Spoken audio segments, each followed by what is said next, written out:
Hello friends, let us now learn some important points about the trauma.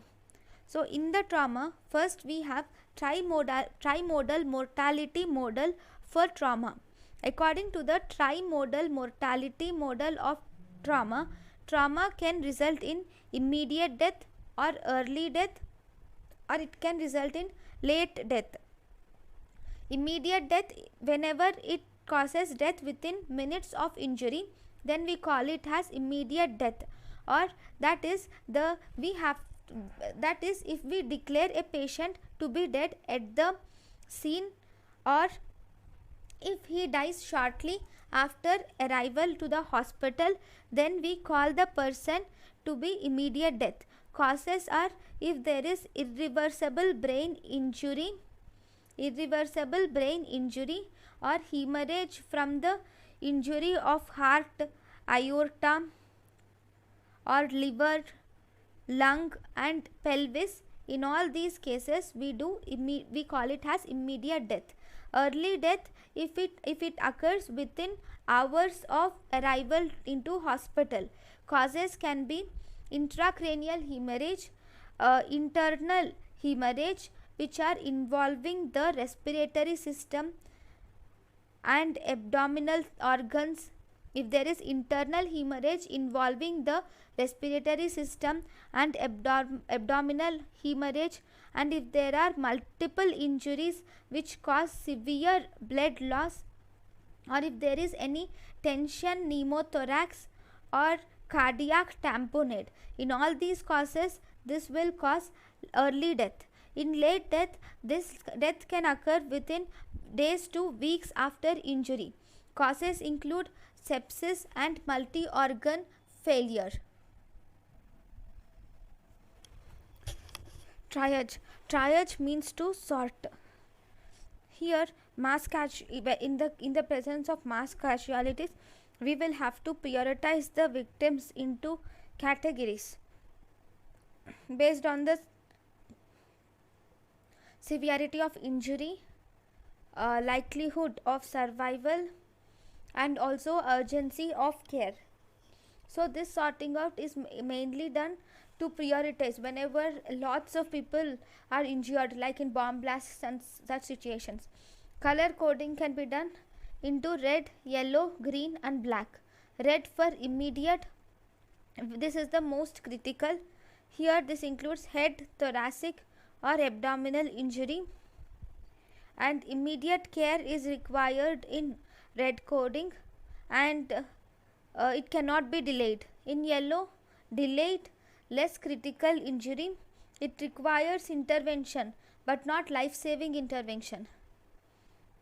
Then green, ambulatory or mobile, no limb or life-threatening injury at all. So these patients, first aid is sufficient for these patients. And then black or expected, where we will see presence of dead or moribund patient. Here in this black, the patient cannot survive. So these are the color codings for triage. So once you have seen a patient casualty, so in the casualty, first and foremost we do primary survey. This is the first clinical assessment is done, that is advanced trauma. According to advanced trauma life support, we have A, B, C, D, E, and later after doing primary survey we do the secondary survey, which is the detailed examination of the patient. So first in the primary survey we have airway, breathing, airway maintenance with cervical spine stabilization is done. Then B for breathing, which is where we give ventilation and oxygen is given, and C where we give circulation with hemorrhagic control is given, and then D for disability and brief neurological examination is done, and E where we do exposure and environmental control is done. In exposure we will see if there is any injuries that are present in the patient's body.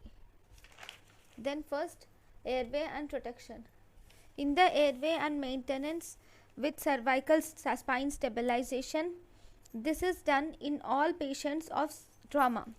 In all patients of trauma, first and foremost, cervical spine injury should always be suspected, and we will have to do cervical spine immobilization is required in all the patients of in all the patients of trauma. And then assess for patency. If he can speak, if the patient can speak, then there is adequate airway protection, so there is no need to worry. But if the patient cannot speak, is not able to speak, or if there is mental status like depression, or if there is any obstruction of airway, in those cases you will have to do two things. One, definitive airway access. We should put definitive airway access. These include orotracheal intubation or nasotracheal intubation. We'll have to do tracheostomy, or we will have to do cricothyroidotomy.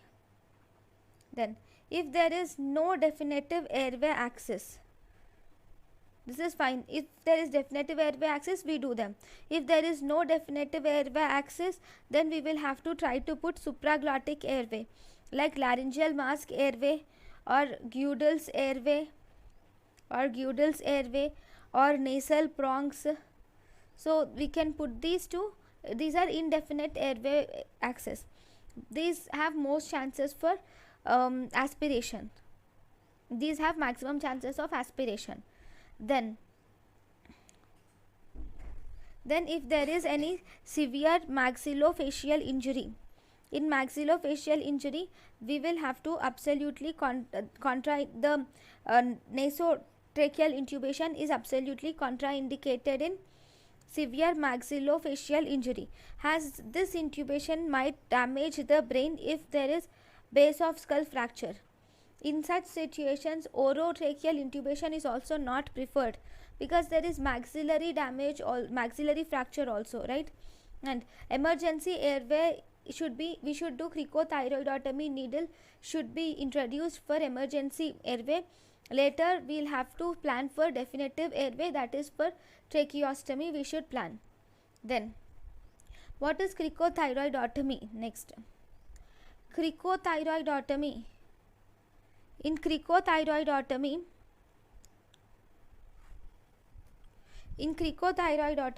we have to give high flow oxygen is given via 4 to 6 millimeters tube. Via 4 to 6 millimeters tube we give high flow oxygen. The disadvantage of this is it might cause carbon dioxide retention within 20 to 30 seconds.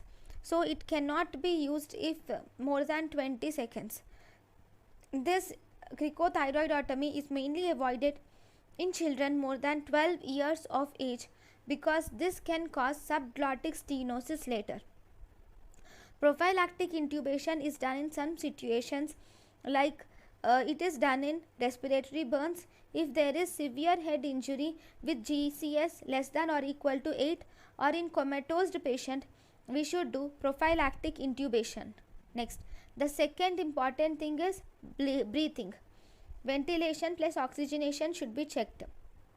So in breathing, if there is any respiratory distress in the individual, then we should use ambu bag ventilation should be used, or external ventilator can be used. We can use either ambu bag ventilation or external ventilation can be used. In these cases, we will have to assess for the visible chest movements to confirm that he is breathing properly, and we will have to assess for rate and depth of ventilation respiration along with percussion and auscultation, and we will have to assess the oxygen saturation. So this is what we see in breathing. Then if we see circulation, in the circulation we will have to assess for circulation, and in the circulation we will have to look if there is any shock, if there is any polytrauma. Then first and foremost we will have to put two large bore IV cannulas or axis is put, and this is preferred in Preferred IV cannula in polyaxis trauma is 18G, that is green color. And after that you will have to send blood for cross matching. Blood is sent for cross matching, and we will have to start 1 liter of warm hypertonic saline is given in the individuals. In adults we should give 1 liter of warm hypertonic saline, or 20 milligrams per kg of warm crystalloid solution is given in children less than 40 kgs of age. In children less than 40 kgs we should give 20 milligrams per kg. In adults we give 1 liter of hypertonic saline. Our aim here is to maintain the blood pressure to be 100 millimeters of Hg, which is called permissive blood pressure. If there is any polytrauma, there can be excess loss of blood. In such cases, we may not get access to the IV axis. If we do not get access to the IV axis, then we will have to put an incision in the medial malleolus and find the saphenous vein and put an infant tube, and we will have to put an infant feeding tube in it. This will help us to give, this is venous cut down, this will help us to give access for high fluid resuscitation. Then central line can also be given, where the preferred vessel is internal jugular vein. We can also give intraosseous line can also be put. So in the intraosseous line, first and foremost we have intraosseous needle can be put. This is of 3 types. Intraosseous needle, pink is 15 millimeters, blue is 25 millimeters, and yellow it is 45 millimeters. Pink is used for pediatric, that is 3 to 39 kgs. Blue is used for pediatrics more than 39 kgs, and yellow is used for patients with extensive tissue over the insertion site. Yellow is used for patients with extensive tissue over the insertion site. Now, if you see the site of intraosseous needle insertion, this intraosseous needle is inserted into the medullary cavity of proximal tibia. It is inserted into the medullary cavity of proximal tibia about 1 to 3 centimeters below the tibial tuberosity. So the best assessment for efficacy of resuscitation, if you see, the best efficacy for the best assessment for efficacy of resuscitation is by urine output. Always we should aim to maintain the urine output to be between 0.5 to 1 milliliter per kg per hour. Best indicator for fluid deficit, if we see, the best indicator for fluid deficit is central venous pressure.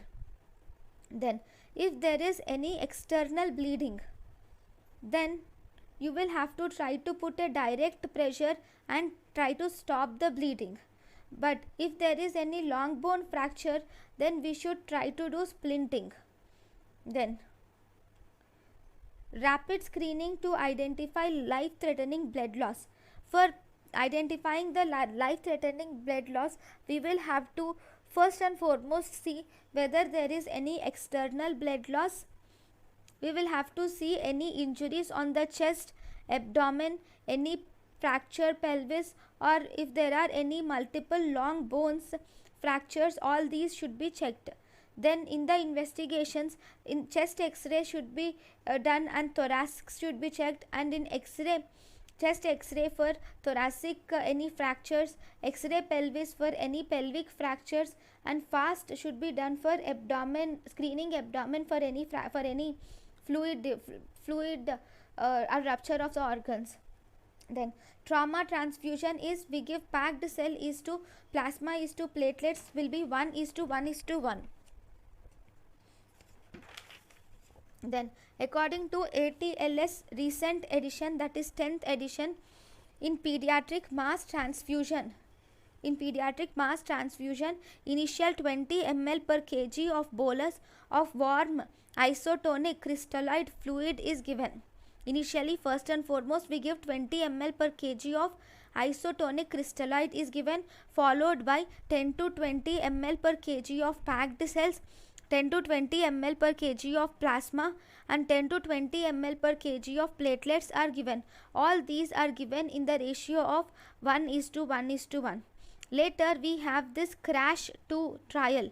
According to crash 2 trial, tranexamic acid is given in hypotensive trauma patients. This tranexamic acid will decrease the risk of mortality from bleeding in both blunt and penetrating traumas. In both blunt and penetrating traumas, tranexamic acid will decrease the mortality. Tranexamic acid is given in the dosage of 1 gram per kg IV over 10 minutes, followed by 1 gram over 8 hours. So, what are the indications of tranexamic acid? Indications of tranexamic acid include systolic blood pressure less than 90 millimeters of Hg, pulse rate. This is given in systolic blood pressure less than 90 millimeters of Hg or pulse rate more than 110 per minute, or in cases of polytrauma. Right? Next. This is given within 3 hours of injury. Right? Next we have D. The next thing is D. D stands for disability. In disability, we will see if about the brief neurological examination. So in this, first we will see about the GCS, that is Glasgow Coma Scale. Glasgow Coma Scale eye opening, 4 points are given for eye opening spontaneously. Eye opening to loud voice is 3, eye opening to pain is 2, eye opening to no response is 1, eye opening oriented is 5, disoriented or confused is 4. If he speaks inappropriate words, then it is 3. If he or she gives incomprehensible sounds, then that is 2. No sound at all, then 1. Then motor response. Motor response follows commands. 6. 7. Localizes pain. Then 7. If he withdraws to pain, then that is 4. Then if there is abnormal flexion, then that is 3. Abnormal extension, then that is 2. And if there is no response at all, then that is 1. So this is Glasgow Coma Scale. In the Glasgow Coma Scale, we will even have to assess the pupils also for dilatation. If any dilatation, then always think of intracranial pressure increased. Then best predictor of outcome or best prognosis in GCIS is motor response. If tracheostomized, in tracheostomized patients, then it is mostly E2M5, that is 7T/15. Then if patient right limb has a motor response of 5, left limb has motor response of 3, always we should take the best possible response to be calculated. So M5 is taken, so we should always take best possible response. Then E, then the next one E for exposure. In the exposure, clothing should be removed for adequate examination, and we should also obtain the core body temperature. Always try to keep the patient warm with the help of warm blankets, or by increasing the room temperature, or heating, or by administration of heated IV fluids, or using some body warmers. All these comes under environmental control.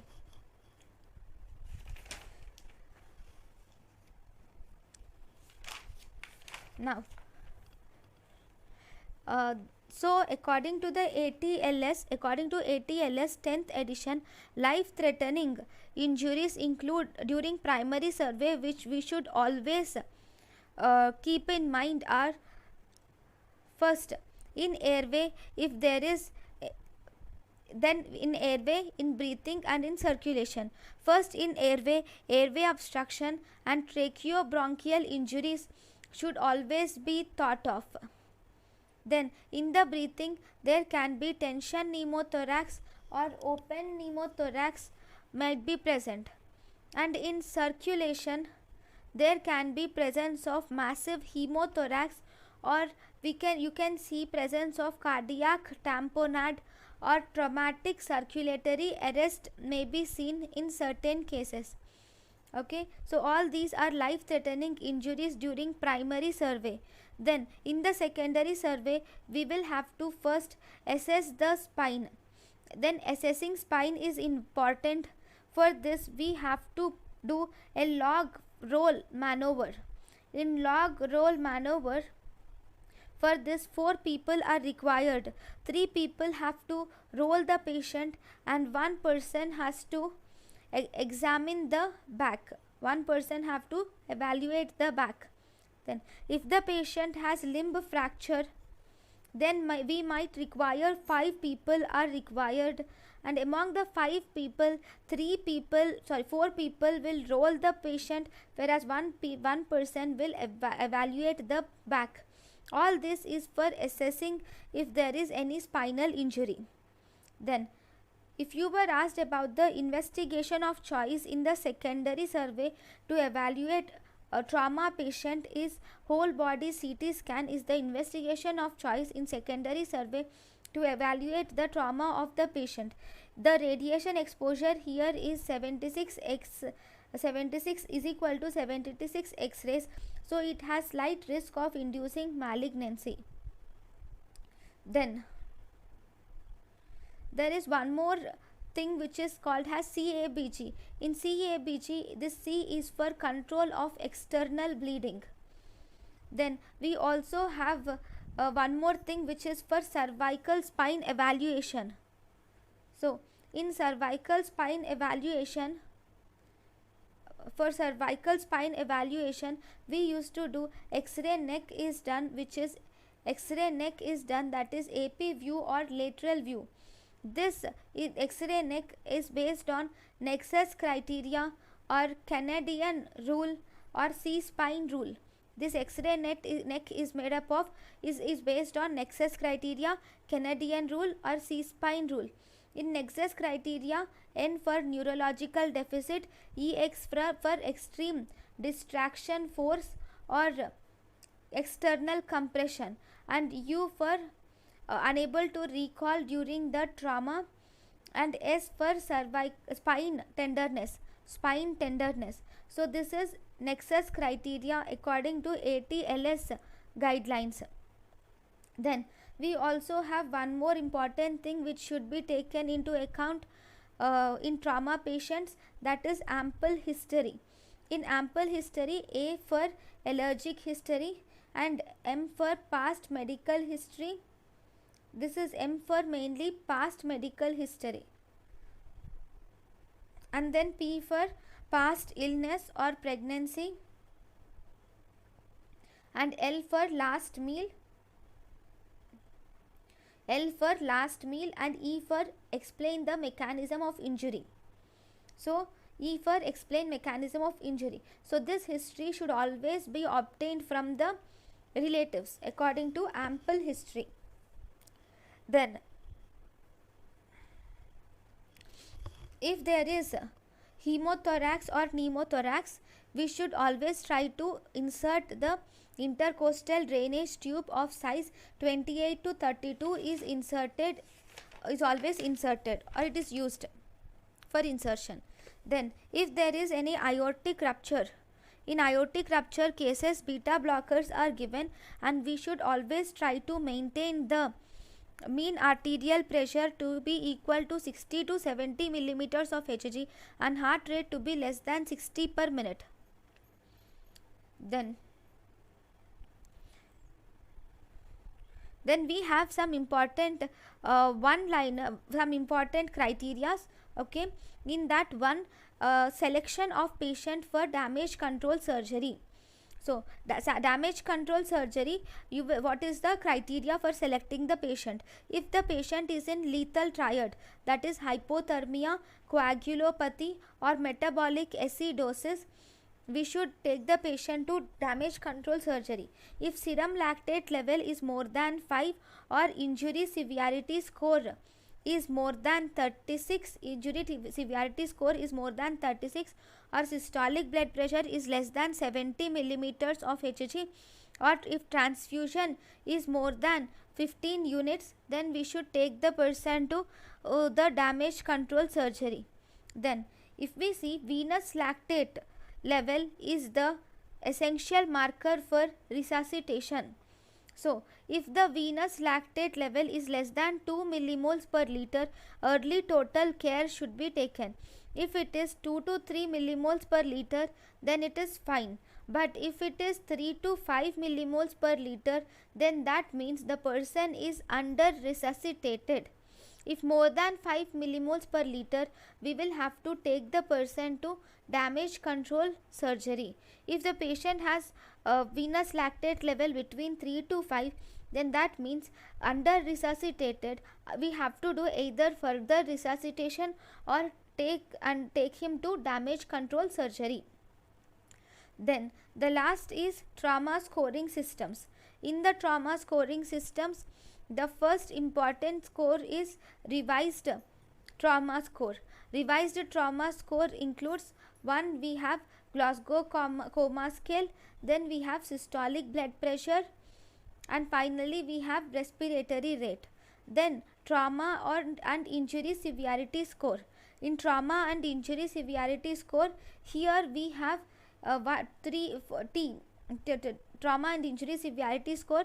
In this we take into account the injury severity score, which is an anatomical based score, and we take into account the revised trauma score, then age and specific mechanism score or mode of injury.